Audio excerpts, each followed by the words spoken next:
I've done videos before on my opinion of amputee fetishists and the devotee lifestyle, and I'll restate again that I think there is nothing wrong with that.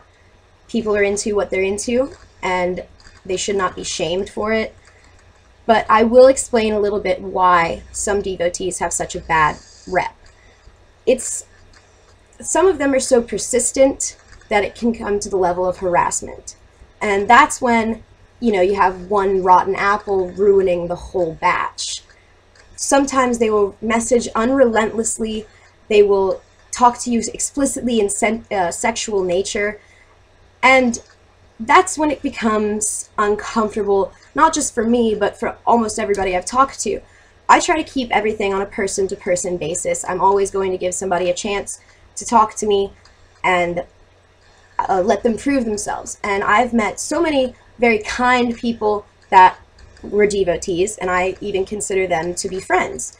But on the opposite end of the spectrum, you have the ones that are going to harass you all the time, and that's when other amputees feel like they can't trust any devotee.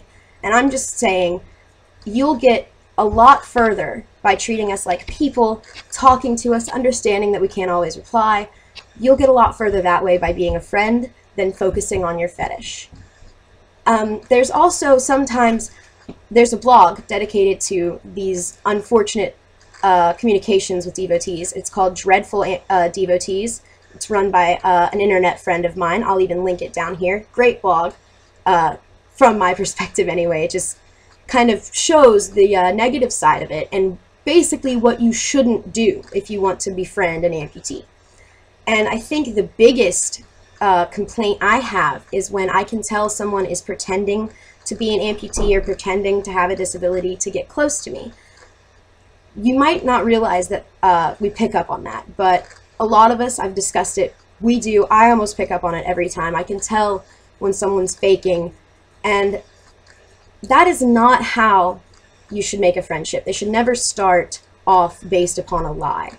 If you are upfront with me and tell me I'm a devotee, or even if you just start simple conversation with me and it comes out, I promise I would probably be so nice to you. But if you are faking it and coming at me pretending to be, let's say, a 19-year-old arm amputee or a 20-year-old leg amputee, female, male, faking pictures, faking a profile, faking a persona, we can see the inconsistencies. Anybody really can if they looked hard enough, and you can also just pop images into Google search and see where that image that you were claiming to be actually came from. It's not hard to spot a fake. And that, to me, is very disrespectful, to pretend to be a different persona to start a friendship or communication based completely on lies. Don't do that. You're ruining it for everybody else because you're creating more of this distrust when there shouldn't be. There are people who don't fake, who just message you completely in sexual nature. They're asking very intrusive questions. You'll see all of these examples in that blog that I'm going to link down below.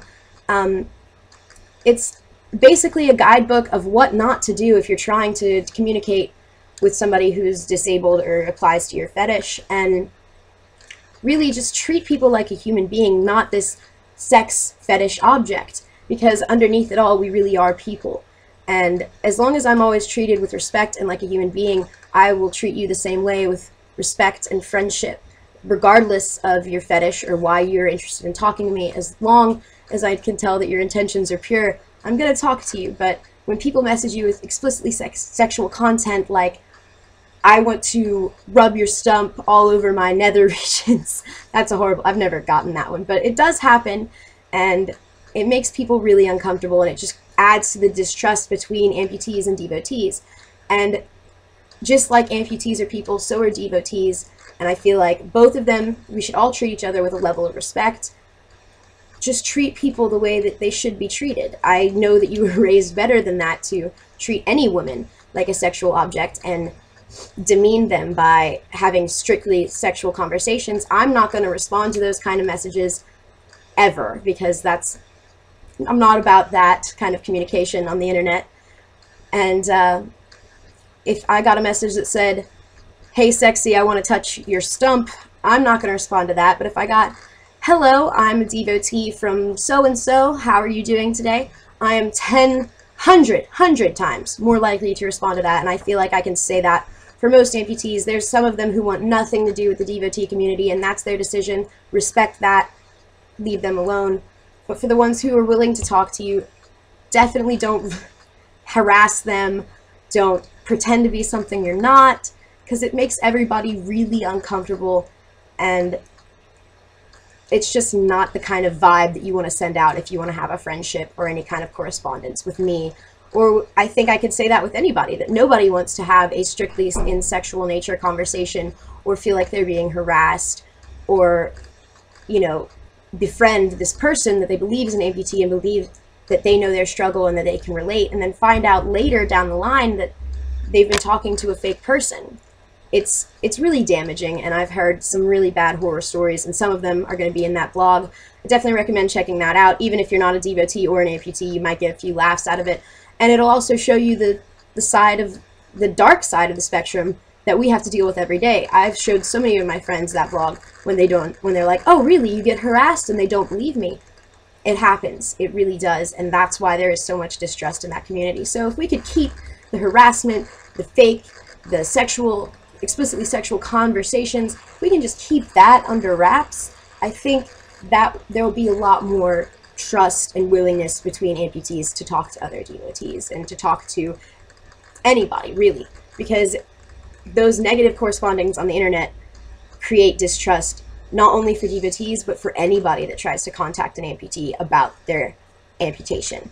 You know, you got to put a wall up. I've even been scared that somebody's going to find me and stalk me, and I've had to get it taken care of. I've had to block numbers from my cell phone because sometimes people found my number on the internet. I've done my best to take it down, but stalking, harassing, it's never good for anybody. So my advice is to just be friendly, be interested in the person as a person and not just a sex object, and I promise you will get a lot farther with at least 90% of them.